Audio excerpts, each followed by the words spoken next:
So welcome everyone. Let's get started today. I'm Colette D. Phelps, and I am co-chair of the Palouse-Clearwater Food Coalition and am with the University of Idaho Extension.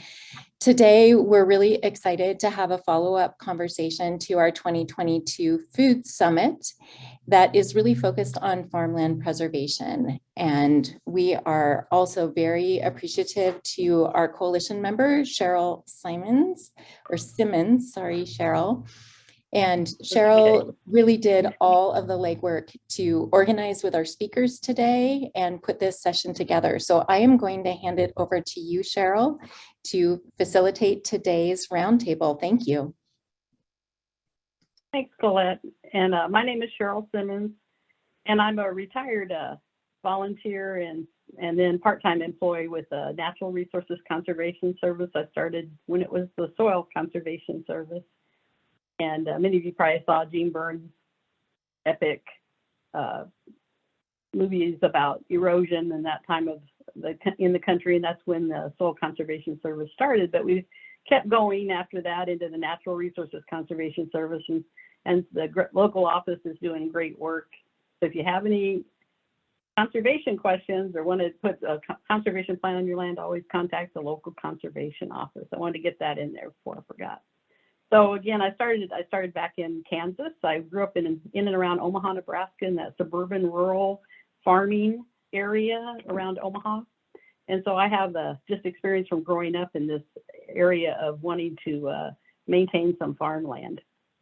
And then I got to work in different areas across the country, again, in and around Kansas for 18 years, and then moved to the Mid-Atlantic, worked in Maryland, again, the Baltimore, Washington, D.C. corridor, where there's a lot of great farmland that's been developed, and then still some farmland left they're trying to maintain. And that's actually where Farmland Protection started at the state level, was in Maryland. They were one of the first states, or the first state, to do farmland protection. So then I moved down to Fort Worth, Texas, and did some work in technology transfer, and that's trying to get all the good ideas out to people so they can use it in the field. And I've had a lot of great experiences, and anybody ever want to talk about that, I'm always up for having coffee and visiting about that. But what I'm here today to talk about is one of the main things that's important to me and many people around this table today, and that's talking about farmland protection. Trying to go ahead and share my screen for fun. I don't think it's doing it. Yes, absolutely. Okay. If you'd like to share. I think I got too many things going here. There we go. So this is just an overall overview of the Palouse area. Bad picture that I tried to make look pretty and made it worse. But regardless of the picture, what you have in your mind is more important than any picture you're going to see on the screen. Is what you want to see in the future, where you live and where you work, and how you live and how you work. And so, you know, it is so tempting for everybody to imagine they're going to live out in the country and then just be by themselves. But then a lot of families have never had that experience. And once they get out there, you know, it'd be so nice if we had a school and grocery store out here. Oh, and it'd be so nice if we had some neighbors. And so you start having the development and all the services that go with that, and you've taken all that great farmland that you just moved to go enjoy, or wild lands, working lands. You've taken those and you developed them, and now you have to drive out again to them. And so if you've been in areas that have kind of a defined boundary, like San Francisco is a good town to view, where you're in town and then you're out of town. So there's some different ways to develop and move forward that allows a lot of people to have that experience of being out in the country and out with nature and visiting farms nearby without everybody having to move out there. And then again, you move further and further out trying to get that. So farmland, of course, is national resources, but we've had a significant loss over farmland. And American Farmland Trust, if you go to that website, as David's going to be able to tell you, has a lot of that information. And it has a long-term, it happens in a short time, but it has a long-term impact. And it's really hard to, if you ever dug a hole and you go try and fill it in, it's never the same if you've done that on your place. And that's kind of how development is. Once you've developed it, it's really hard to go change that. And then what we're going to explore today, though, is that also being able to use those areas in developed areas for agriculture. So there's a lot of good options still left, and we can still make big changes, but it takes some action. So with that, I'd really love to introduce our local heroine in Farmland Protection. And so Lovina, I looked all this up on you, and so you have to put up with me for a minute on this. So Lovina Englund has been a resident in the Palouse area since 2003, but she comes from a great background of range ecology and management from the U of I, and then she also has a master's in that. So she's actually has more training in range than I do, which I'm very jealous of. And then she worked at the university for a number of years. And then she also worked with the Palouse Conservation District. And then she also has not only range management, but range ecology. So she's just got a wide range, whoops, that was a pun, a wide experience and knowledge that really helps support the land trust. And so I just want to thank you, Lovina, for taking over the land trust and keeping it going and being a big player in everything happening in the Palouse. So Lovina, take it away. Wow, Cheryl, that was a very endearing introduction. Thank you so much. It's a pleasure to be here with you all today. Can I just get a thumbs up that my screen's sharing okay, Colette? Okay, great. So this topic is really near and dear to my heart because I think that the best part of my job is that I get to work locally. I get to work in ways that is really contributing to something that I'm really passionate about, and that's local food systems. And I get the honor of being able to see and meet some pretty great people living on some pretty beautiful lands. So I'm going to start out this presentation in kind of a rapid fire of just giving you guys a little bit of a better grasp of what the Palouse Land Trust is and what we do within the community. And I apologize if some of these slides might be a repeat of those of you that attended the Food Summit, but this is just for the benefit of providing some sort of framework and reference for the organization that I'm representing today.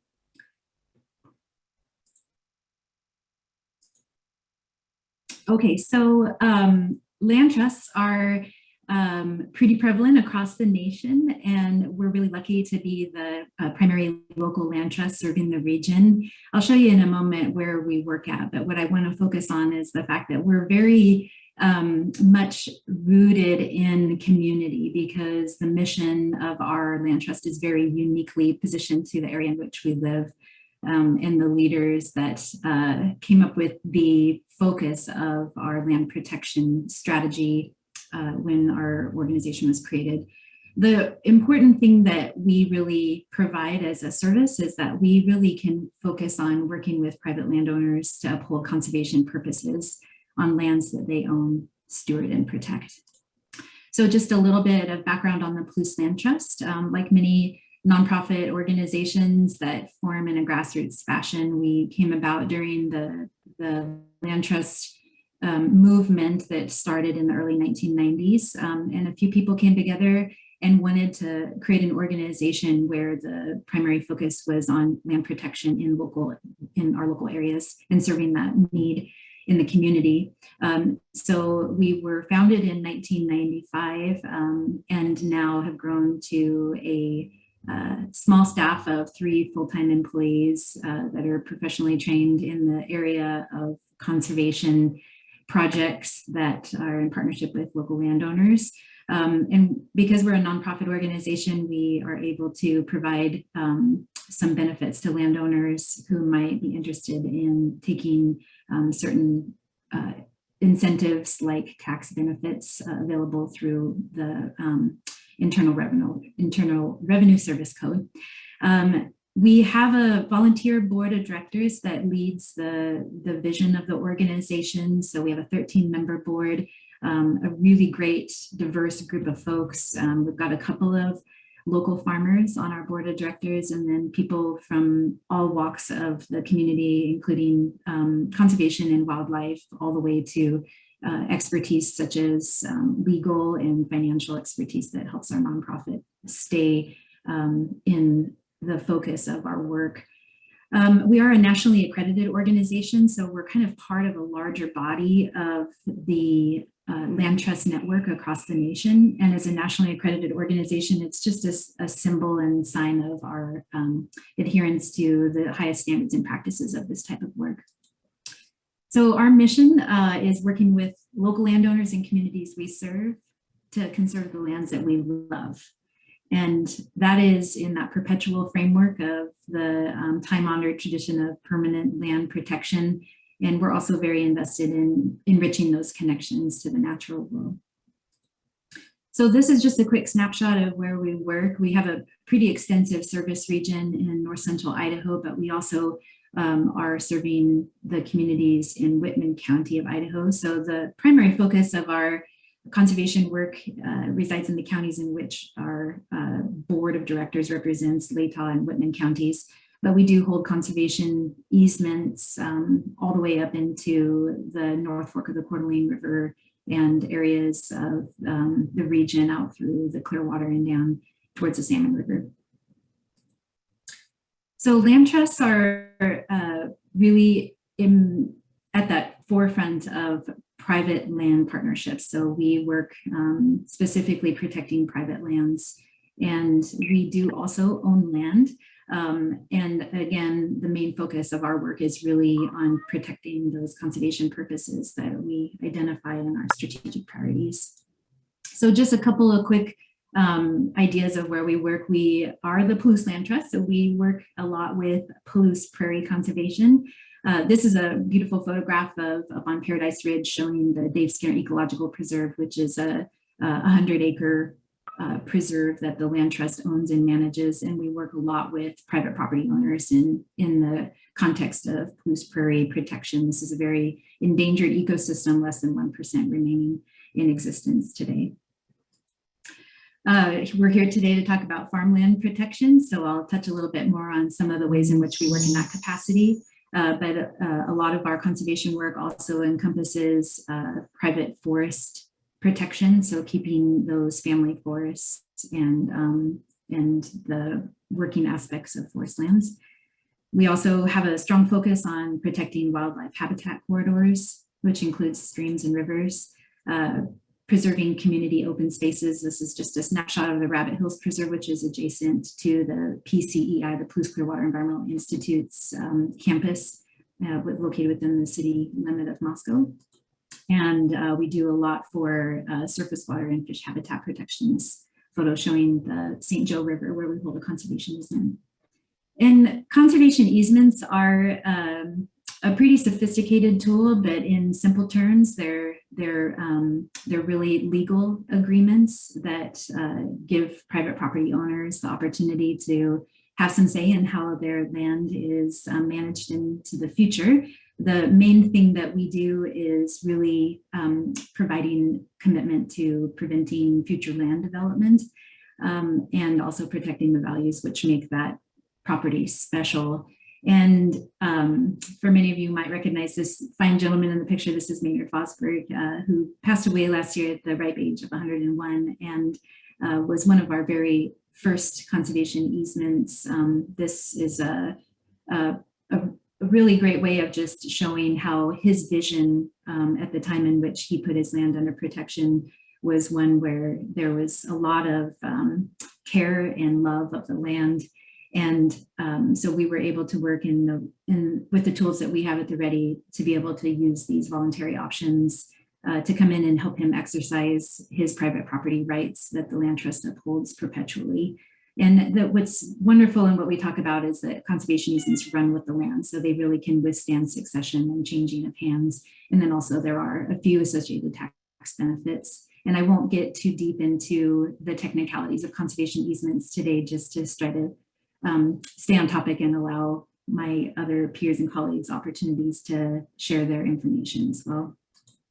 But I think one thing that is really important to talk about is how we prioritize projects when we start working with private landowners.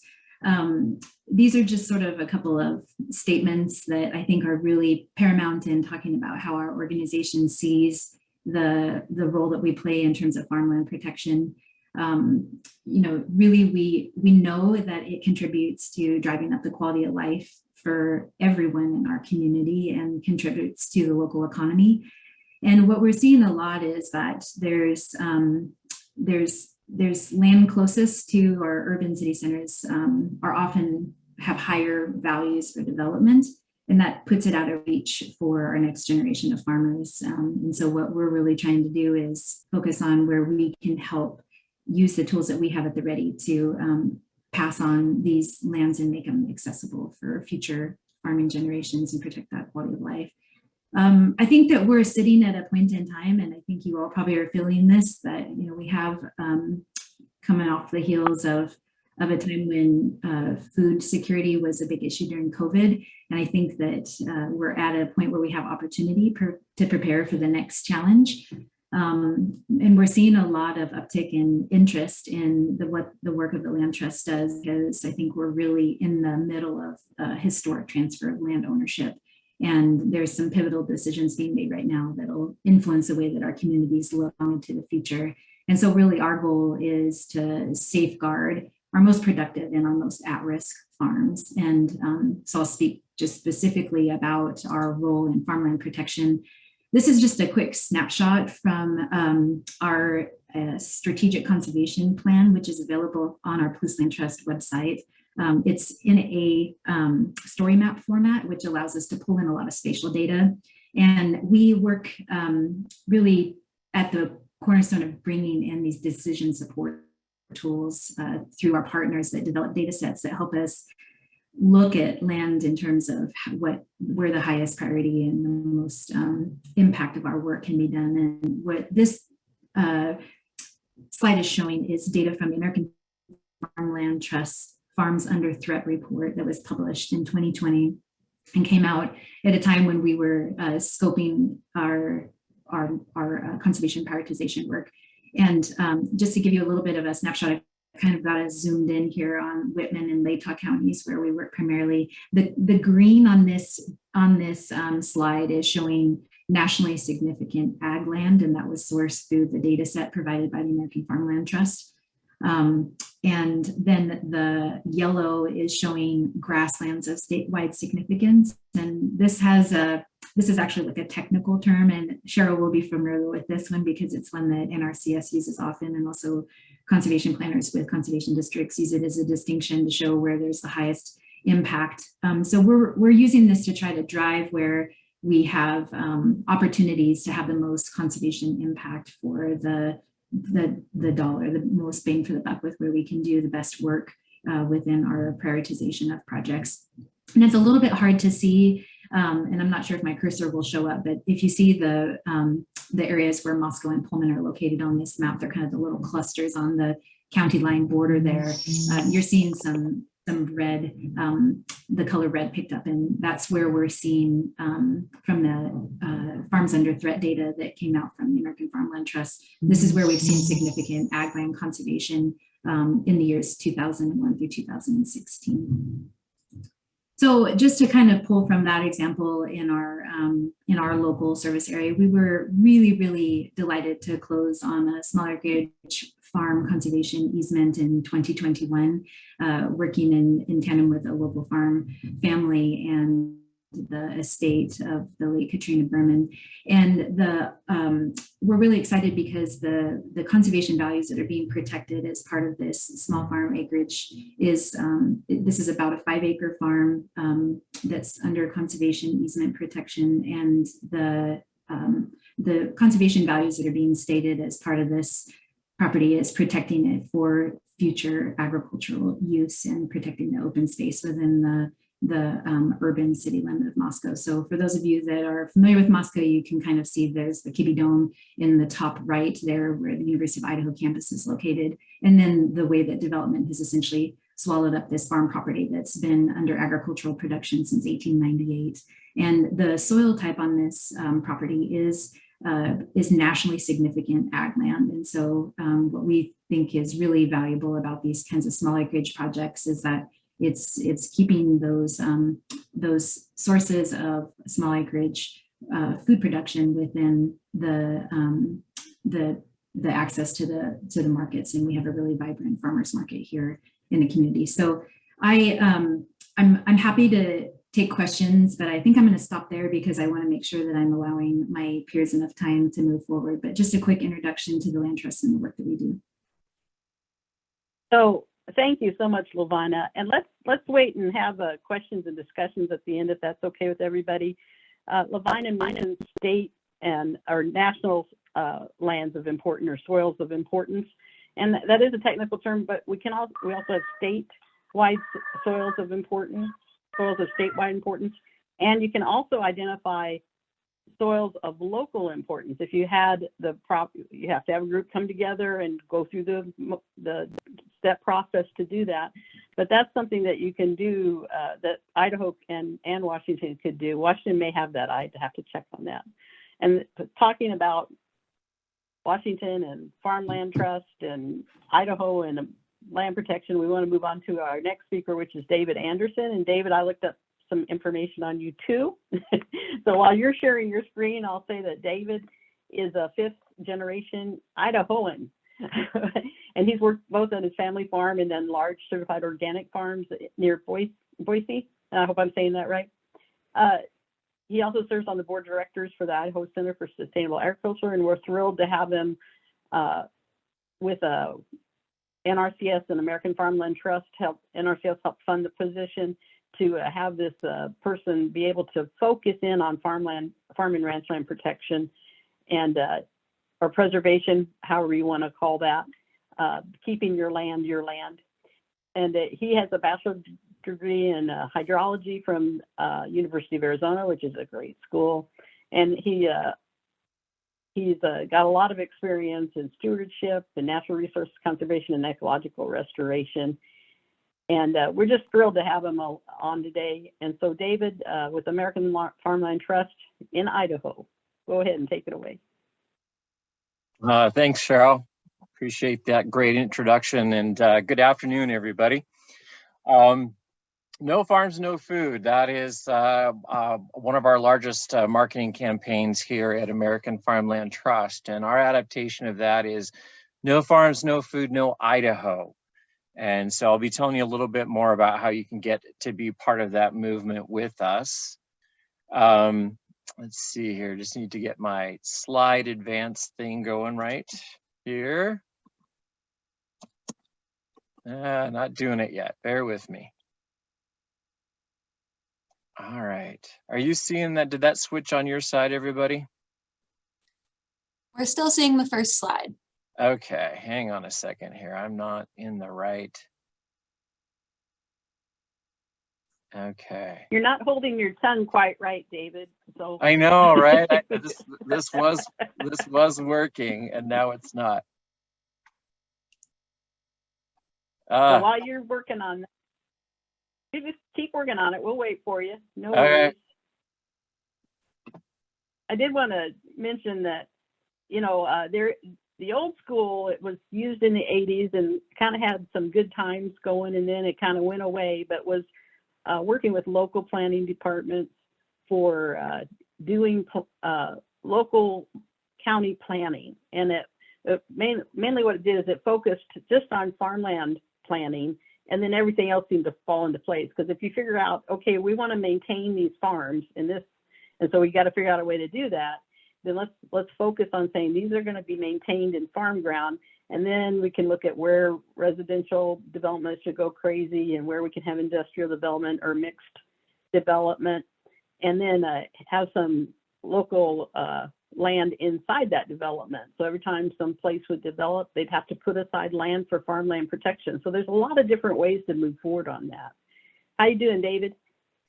Well, I seem to be stuck in somewhere between Zoom and PowerPoint and not seeing, nothing's wanting to cooperate. Let's see here if I can. I'm going to stop sharing for a moment and get back to, bear with me just a second. I'm going to just try and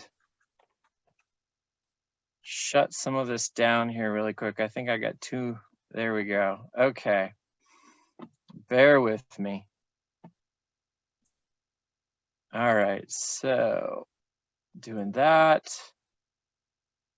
So while David still is coming up, which is great, just want to mention, so I did have some experience working at a national level with Farm and Ranch Land Protection. And we actually, as NRCS, were able to fund some of those studies you're quoting, the land trusts are quoting, the farms in threat and that kind of thing, and all the maps that went along with that. And it was a great honor to work with the American Farmland Trust. One of our chiefs, Norm Berg, was a founding member of that organization. And so NRCS has had a long, close relationship with American Farmland Trust. Okay, I'm going to try this just a little different. I think I'm getting stuck in my multiple screens here. So let's see if I can do this. Well, I'm trying to put your email address in the chat and I can't even do that. So you're doing great. We can see your slide deck now, David. Okay, and you're seeing all of it, yeah? Yep. Does that change? You see it, it is not in full slide presentation mode. Okay, hang on a second here.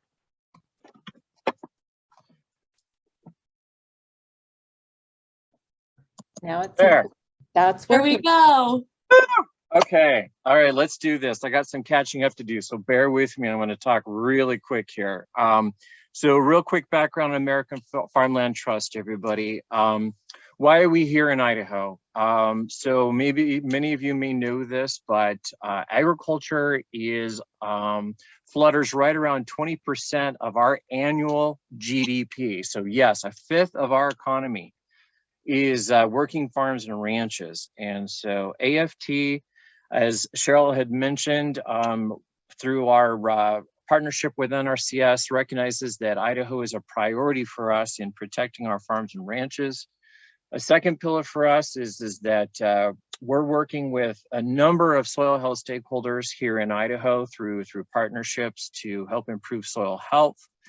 And then finally, our third pillar is succession planning resources. As many of you know, you might be in this situation I am in my family, where the boomer generation is getting ready to retire. And so one of the things AFT does is that we help pull together the resources for farmers for a new generation through succession. So what brought us together today was to talk about resilience and food system resilience. And I thought it would help us. I know that can be a little bit of a gray area for folks, so I wanted to baseline us. You know, so resilience, really, to think about that in the short term, is our ability to essentially take a hit and then be able to recover that from that disruption, that crisis or disruption, as quickly as possible. And so I think for a lot of us, one of the things that's very real for us right now has been COVID and the disruption that COVID caused on our supply chains. And so that really did test our local food system resilience. I know down here in the Treasure Valley that we saw a significant uptick in the number of CSA orders from our local farmers, and that has not waned. That has continued to grow from there. So I think a lot of people woke up to the fact that you can't just trust that the shelves at Costco are always going to be full.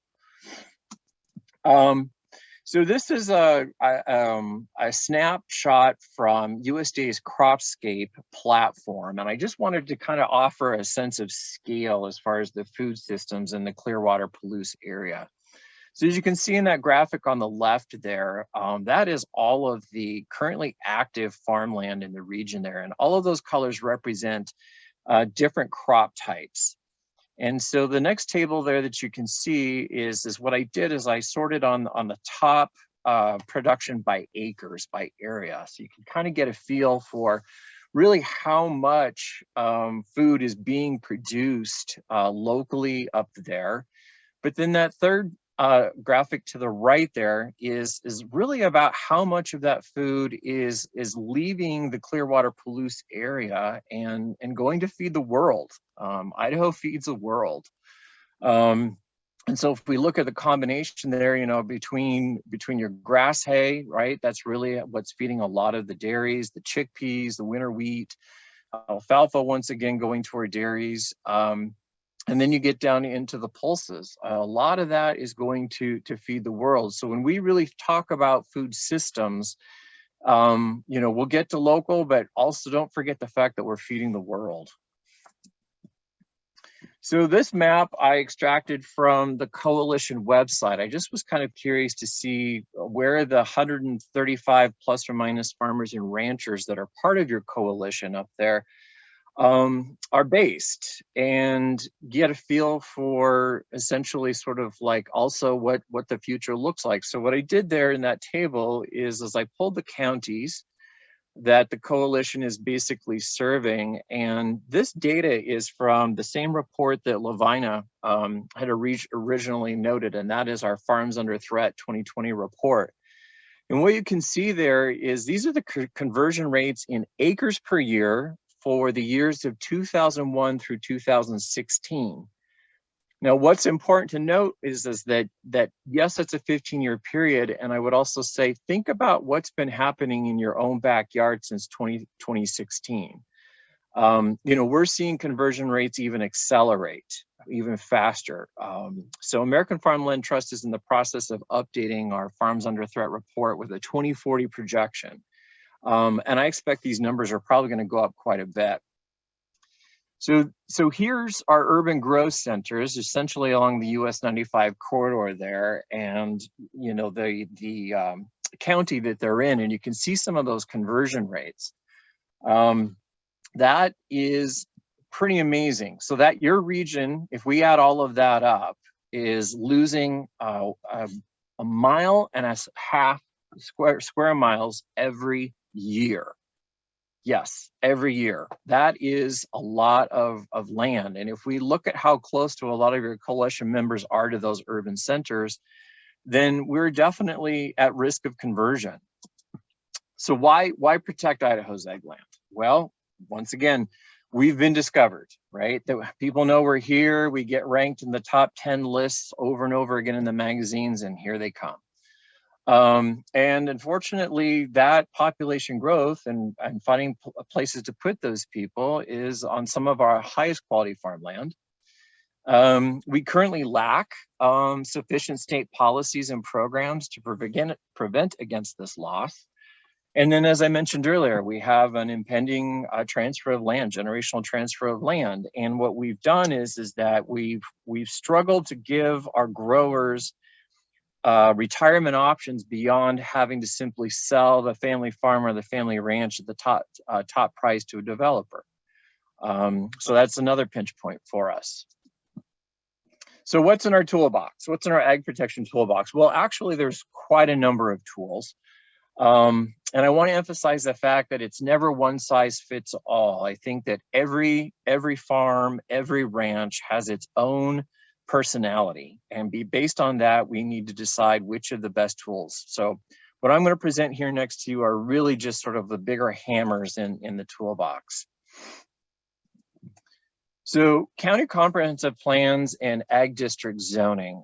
What you're seeing here are the essentially the future land use maps examples for 3 different counties. And really what I want you to, the big takeaway here is that notice in Canyon County, they're in the process of updating theirs. Their commissioners are going to approve here in the next 6 months or so. Look at the level of detail that has gone into their land use planning map. All of that you see sort of in that kind of mint green color, that is all active ag. And that darker color are their areas of impact around their cities. So what they're saying is, we're going to limit conversion of farmland to those darker rectangles around our cities and towns. And the rest of this out here, our very, very robust agricultural economy, we are going to protect with ag district zoning. So if we move on over to Kootenai County, who has also recently updated their plan, and we know we're not necessarily seeing so much of that detail. It's generally that tan area is what, and I think they actually call that country, is what they call it. But really the takeaway there is that black and that purple, that area of impact around the Coeur d'Alene area, you know, suggests that not necessarily that their comp plan, although it has a lot of content that suggests that they're wanting to protect ag, the land use map doesn't necessarily relate that. And then finally, Latah County, and do forgive me if there is a 2020 update out there that I couldn't find, but I just think for, you know, from the 2010 report, you can kind of get a feel for maybe not as sophisticated as approach, right, to defining and protecting ag through comprehensive planning. So this is a really great tool for us. This is essentially planning for ag. And getting out ahead of it and saying, you know, we're going to keep the rooftops in the city centers where they belong, and we're going to protect our agricultural economy otherwise. Another tool in our toolbox is a transfer of development rights. And I am keeping I put the Idaho Title 67 in there. This is existing law.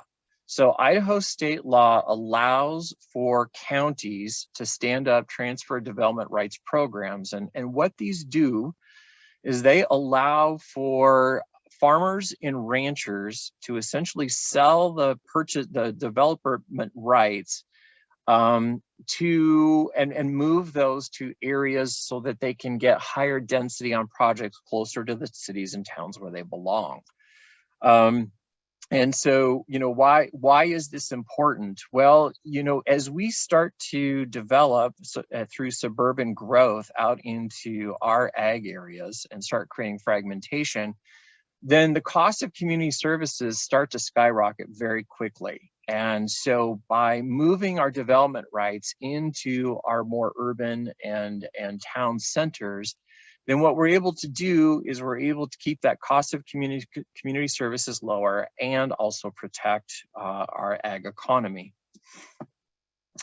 Purchase of development rights, our third tool in the box. So this is touching back on what Lovina had talked about earlier, and that is it's using essentially conservation easements. That's really what a PDR program is that a landowner is selling their development rights and in trade getting a conservation easement on the property that limits the ability of that property to be subdivided and developed for anything other that was being considered non-farm. So in doing so, what we do is we essentially protect the agricultural value and the natural resource value of that land. One of the things that Cheryl and I are working with is NRCS, their ASAP ALE program, offers a 1-to-1 match for the cost of a conservation easement. Because really what a landowner is doing is they're cashing in the development value of their land early, and they need to be compensated for that. So NRCS is being very generous in offering a 1-to-1 match. Now here's the challenge. There's a lot of competition for that same pot of money. So one of the things that AFT is looking to do here is collaborating with stakeholders and partners to get a state level program set up so that we can infuse some more cash and we can help accelerate PDR programs here in the state. So a call to action for all of you is be an advocate for ag protection. Get out ahead and participate in your county comprehensive plan updates. I will tell you that Canyon County has done a fantastic job of getting out and doing surveys, bringing in experts, and getting some really solid ag protection elements into their comp plan. It's probably one of the most sophisticated efforts I've seen. And so we can do this all over the state. Secondly, tell the Idaho Farm Bureau that you want solutions, right? So we talked about how we do need that state level program. We need state funding to help protect our ag economies. Make sure the Farm Bureau is hearing from you. And then finally, be a leader in your community and protect your land yourself. Lovina, Cheryl, and myself, we're available after our conversation here to get you set up if you're interested in getting a conservation easement put on your property. So I will close with the fact that we're standing up our marketing program, our No Farms, No Food, No Idaho marketing program. That link there, farmland.org/Idaho, takes you to our landing page. I will incentivize you. If you go there, you will find an opportunity to sign up, and we will send you a free No Farms, No Food bumper sticker to help join our movement. So please head that way when you do get a moment. And that's what I've got to share. Thanks, David. And so we just want to take a minute just to remind everybody that, especially here in the Palouse, are interested in local agriculture and community supported ag, the local available food systems. And again, I always believe everybody has a connection to the land. They may just not know it yet. And so I feel kind of sometimes like a therapist, like just touch the soil. There you go. And all of a sudden, you know, it's like a click goes off and they go, I always wanted to do that. I always wanted to be a part of the land. And so I think it's a really important road to be on. At this time, we'd like to open it up for some discussion. I know there've been some comments and questions in the chat, but I might lean on Mackenzie at this time to help me decide how to move forward on that, because we have about 30 people on the call, which is great. And it'd be great to go ahead and take some discussion at this time. Does anybody want to kick that off? Is there someone that just is something's burning in their minds and they want to go ahead and get that into the discussion? I don't see anything in the chat, so folks are welcome to unmute and ask their question out loud, or you can type it into the chat and we'd be happy to read it for you. I have a question. I've got a question. Okay, go ahead. This is Suvia. I have a question. Okay, go ahead, Suvia. Sure. Who's going first? You are. You are.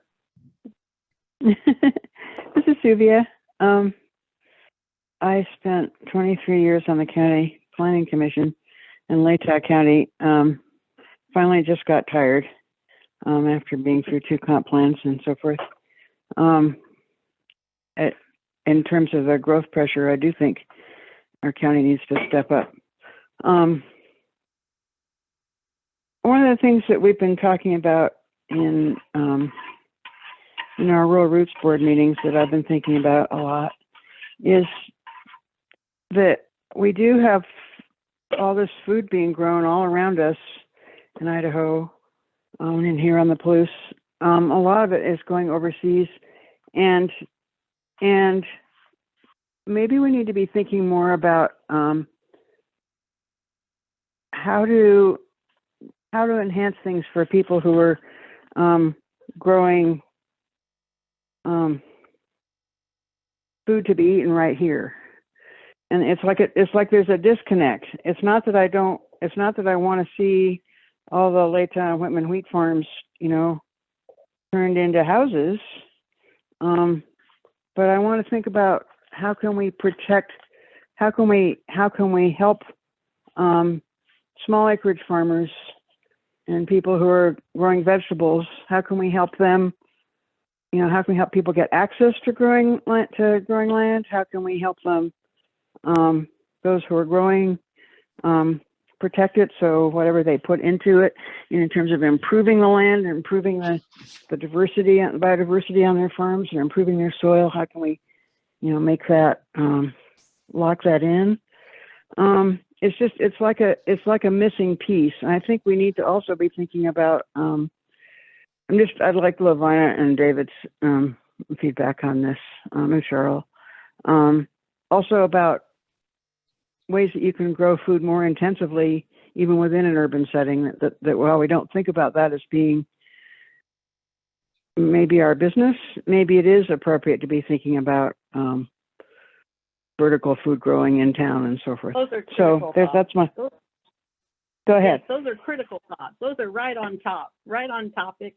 And, you know, there's some futurists that think about these things, and I've seen drawings of what would be like hoop houses over the highways to take advantage of, at one time was carbon dioxide to grow crops. I mean, there are just so many interesting things that could happen in the future, but what can we do right now? So I'll turn it over to David first to share his thoughts on that, and then Lovina, if you want to follow up. Go ahead, David. So I would say that, so I have two thoughts in response to that. And the first is that it's all about the money, right? It's really about the economics and looking at how we can proactively support our local food systems to be also economically viable. And so for a lot of the community farmers and that nature is supporting them to identify what I would call high value crops, right? Crops that are essentially going to be in higher demand by the local population, but also basically generate the kind of income that those farmers can be successful, those farmers and ranchers can be successful.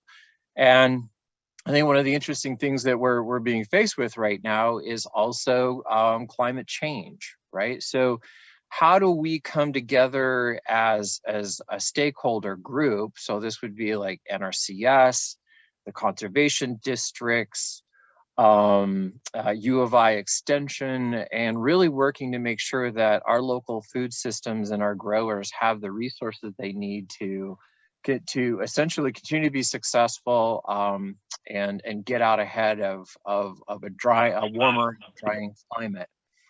And then the other suggestion I would have with that is that we need to do a better job of creating essentially like what I would generally call a strategy, an agricultural protection strategy. You know, I showed that map of the 135 farmer and rancher along the US 95 corridor. You know, what if we were to once again sit down with and create a stakeholder group around this, that we were to actually define a protection strategy and define who actually has ownership, which of those stakeholders has what part of the ownership in that strategy. There's so many people in Idaho, and I'm sure in the Palouse-Clearwater also, that are calling for ag protection. Our heart's in the right place. I think the next challenge is how do we turn that into substantive change? How do we get out of that? I heard as somebody mentioned where they feel reactive, like we're always in this reactive mode. Well, the only way we're going to get out of that is if we all come together and put our heads together and actually start creating that toolbox that I mentioned. That toolbox, it's going to be specific to the Clearwater Palouse and create meaningful change. Lovina, do you want to add anything to that?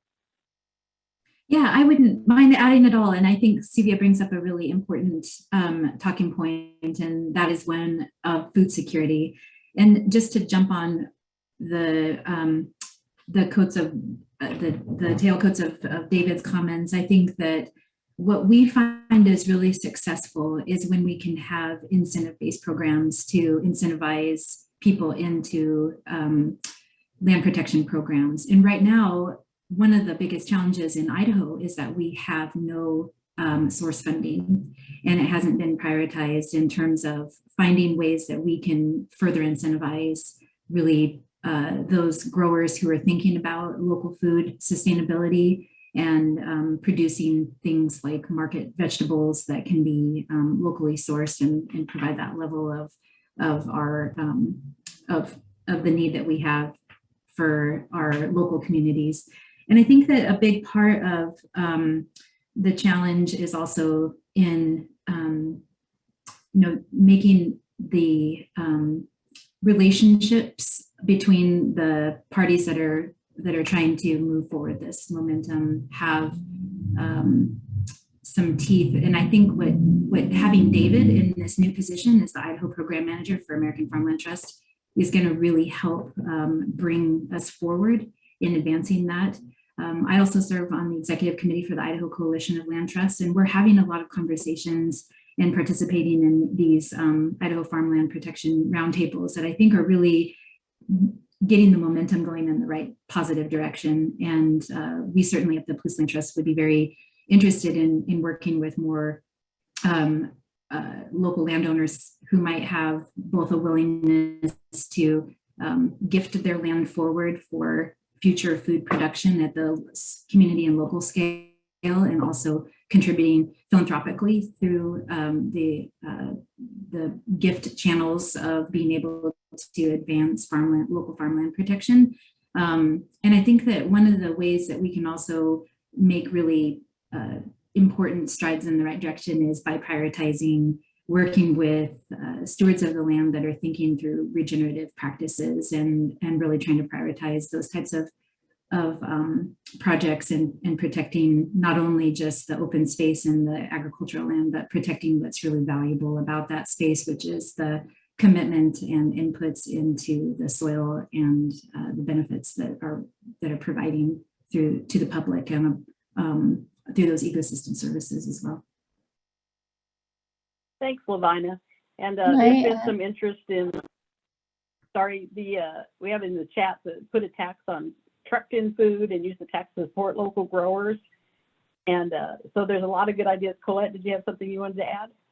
Yes, I just wanted to say that there is an opportunity, I think, that is building on what our presenters have talked about, with the understanding that we have some insecurity around local food. And what's going on right now is that we have different economic like recovery plans being developed across Idaho right now. And the Clearwater Economic Development Association is leading the plan for the Palouse-Clearwater region. And I'm on that committee that is putting that plan together. And one whole focus of that plan is around food. And so I think that we might have some opportunities to broaden the conversation, because we've had some great learnings in the last couple of years, and the importance of food production and infrastructure that focuses on local food production is coming into different arenas. So I think that we need to look at the opportunities to be at the table with those conversations and linking that to farmland preservation and statewide initiatives. And I'll also say that in my experience in Idaho, farmland preservation is something that crosses agriculture. That when we sit down to the table with commodity farmers and the Idaho Farm Bureau and nonprofits working in this space, we can agree that farmland protection is a high priority. And so that gives me a lot of excitement around where we can go in our state. Thanks, Colette. We've got about 5 minutes left, so Klaus, you had something you wanted to add? Sure. Yeah, I'm Klaus with the Sierra Club National Grassroots Network team, and we have an initiative focused on the Farm Bill. And in the Farm Bill, the U.S. is spending roughly $80 billion a year on nutritional assistance programs. And these nutritional assistance programs are not structured in ways that is really helpful and productive at the local level to source local. So we're working on a big picture paradigm shift here, where instead of going into each individual program here, we're looking at a broad paradigm shift on how the eligibility and sourcing instructions are being passed on to these programs.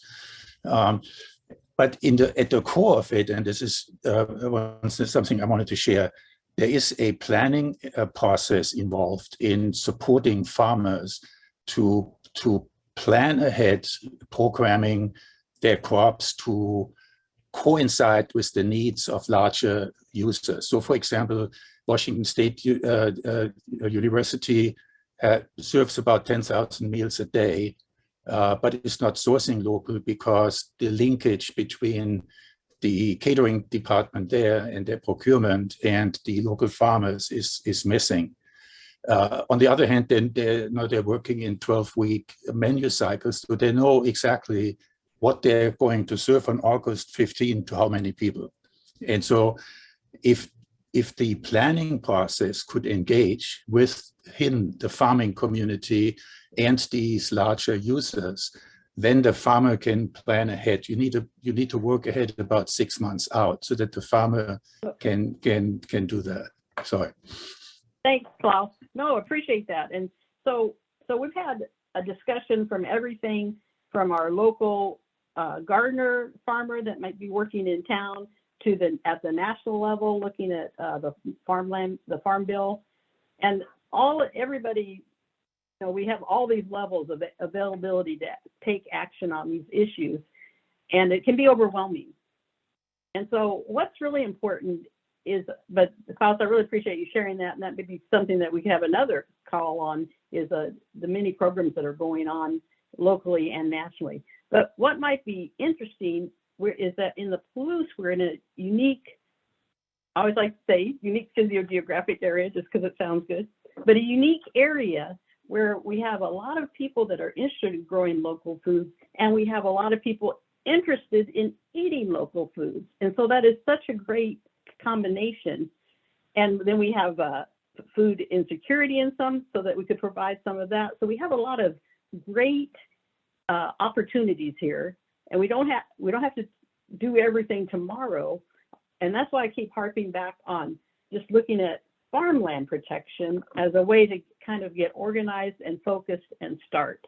So that's where I hope to be working some as I'm living here. And I hope to see you all as we work on this also. That kind of concludes our discussion for today. And I know everybody's just getting revved up. So, you know, make sure you email and communicate with the Food Coalition Group and the Land Trust and David with the American Farmland Trust. And you know, take a moment to write down your thoughts and share those. We might be able to share those as a group. And we really appreciate it. So Colette and Mackenzie, I'm going to turn it back over to you. And I really appreciate the opportunity to have this discussion. We could go on all afternoon, truly, and I'd still be up for it. So appreciate everybody getting on today. Thank you so much, Cheryl. Thank you for putting together our conversation today on farmland preservation. And thanks so much to Lovina and David for presenting. I know that there's a few questions in the chat that are kind of specific to our presenters today. And I hope that you take the opportunity to follow up with Lovina and David to have those questions answered. We also had a number of resources that were identified in the chat.